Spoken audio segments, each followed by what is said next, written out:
you and your lot. They call me Assassin Beamish, and just so you know, I'm going to be reading an awful lot in this one, okay? Alright, so what are the makings of a good ghost story? Or a good horror movie in general, right? They don't necessarily go hand in hand, but they often do. So to answer my own question, like the prick I am, I'd say that a good horror movie should be able to disturb and leave the audience, feeling scared even after the credits roll, right? Not an easy task, but, this is coming from someone who had a nightmare as a kid with the white Morales from the movie Congo. So, yeah. Okay, so a good ghost story depends a lot on the context for the story and what you want the ghosts to be like and the rules for their existence to be. The idea of ghosts for me is something that in general works a lot better in a comedic aspect rather than in a horror genre movie. But of course those two things can also go together, right? Take The Frighteners, for instance, 1996 The Frighteners by Peter Jackson. It's mostly dark comedy with a hinge of horror and an awful lot of violence, but it works. It really works well. Personally, I think that Guillermo del Toro's Devil's Backbone is one of the best examples of a good horror ghost story, one that works. But I also think that has a lot to do with the environment in which the characters live, the environment they inhabit, because we're talking about a war-torn country, right, in which people are being pursued by their ideologies, they are being killed for them, and the protagonists are just a bunch of orphan children who are constantly having to interact with this one psychopath they know.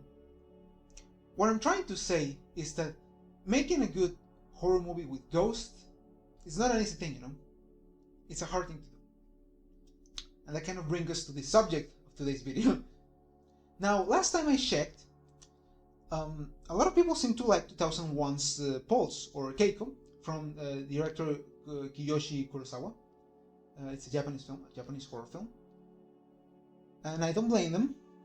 It was a very interesting movie. I'm reading a lot, I'm sorry.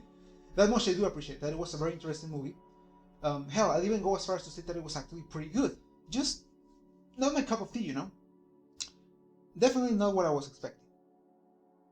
The premise, from what I could understand, is that one day, ghosts begin to appear through the internet and start to interact with people, with the living. And while doing so, they begin to coerce the living into committing suicide, right? They're doing this because apparently the afterlife is completely full of souls, and so, it's a limited space apparently. It's completely filled to the brim, and so now they want the living, that is, they don't want us to properly die. And they're doing this by, and I quote from the movie, trapping us within our own loneliness. And so when the characters die, when they commit suicide, what's left of them are black stains, right? And it is implied that their essence or their souls are trapped in these things, in these black stains that are left behind.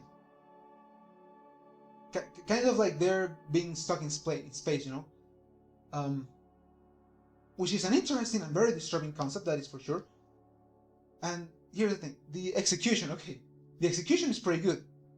When I was watching the movie, I was really digging the cinematography, and the set designs, a lot of notes, I'm sorry. The set designs too, I was really digging all of this. I was also really digging how a lot of the compositions in some of the shots were really, they were doing it really well for what the scene was supposed to be about, or what the big scare or the big surprise that was able to come was. It was working really well. And from a technical point of view, the movie really works. Immortal works. It's pretty damn good, it's honestly good. Like I said, just not my kind of thing, if I'm honest. And conceptually, it is a terrifying idea. The idea of being forever trapped within your own misery, your own boredom, your pain. Disturbing, right? And the idea of being dead people, people who were once living that are doing this to us, that's just horrible. The whole concept is terrifying. And even treating the scenes separately, you can tell that they each had their own substance, their own little thing that made them work. For me, probably the best scene would have to be the very first interaction that we see between a living person and a ghost, which is when this one guy goes in one room and he's like hiding behind the couch while the ghost is walking towards him. And the thing is, the way the ghost moves, it's fucking horrifying, okay? It's moving like in slow motion, but in a blurry way. it's horrifying. You will have to watch it. It's just terrible. It was the one moment in which I thought that this movie was really going to scare me, right?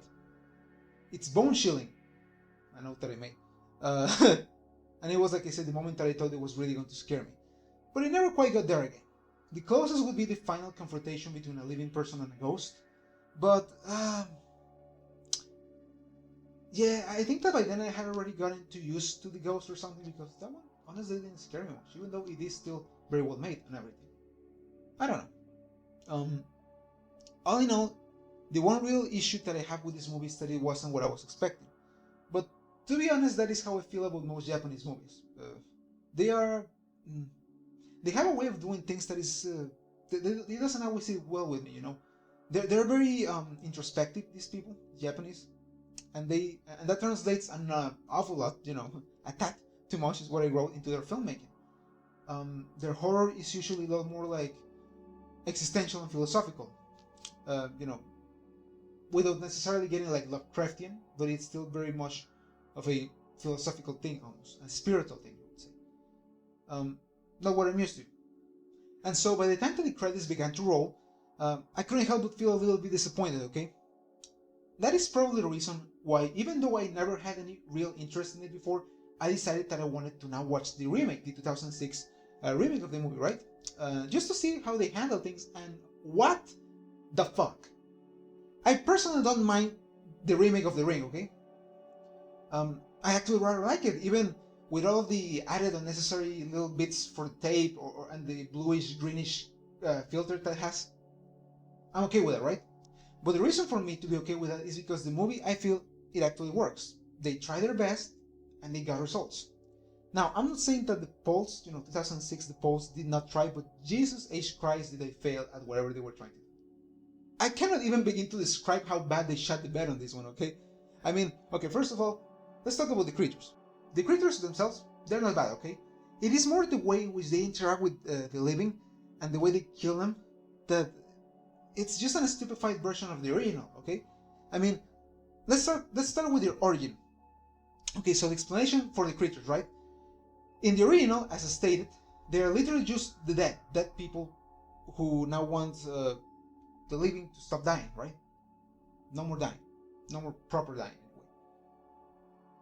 This one, in 2006 version, I mean, for some reason, there are some sort of demons / ghosts / shadow people. I don't know what the hell they are. But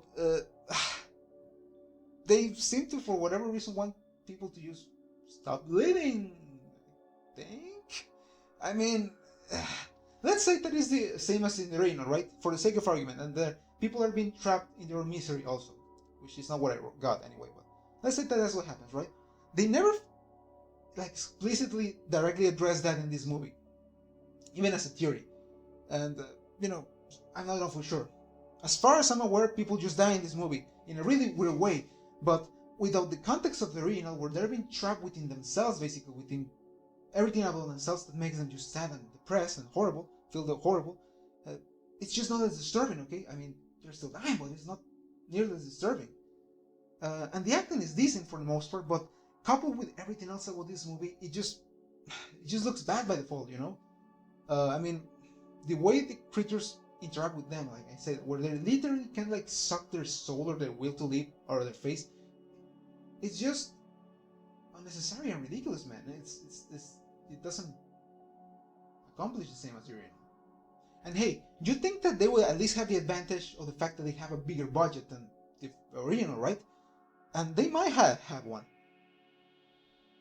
But, oh man. Okay, so the makeup for the creatures is pretty good actually. It's really good, I'd say. The only problem is that it's not necessary, realistically speaking, as we established. The original worked just fine with people just being ghosts. And then the effect of people turning into these black stains and dust and whatever, and it's good, but I mean, not really that good.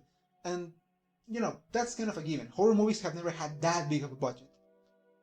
One thing that I thought was hilarious, put it on my notes, is that I thought it was really funny how janky the airplane crash scene looks in the 2006 version. It looks almost as janky as in the original, right? Which is funny, especially when you consider that the Japanese are infamous for having really bad CGI, you know? I mean, honestly. Hell, tell you what, you want a similar but better experience for free and that will not take 1 hour and a half of your time, just go and watch Avex Twins Come to Daddy, the video, the music video. I'm not joking. You watch that music video and you watch the final confrontation from Pulse, 2006 Pulse, you tell me which one is better.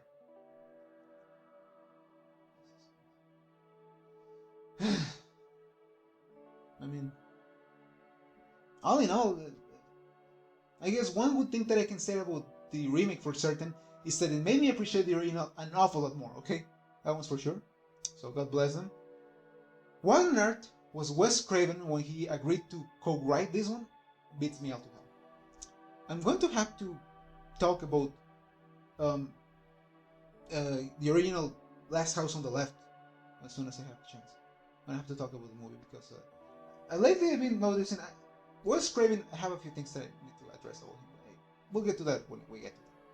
But yes, I'm probably soon going to be talking about the Last House on the Left, the original. I mean, just shortly, nothing too extreme. Okay. What else? Those are all my notes. And that's enough for me for today. Thank you for watching. Have a good one, my brethren, and I'll be catching you hopefully on the flip side. With them. What a shit show.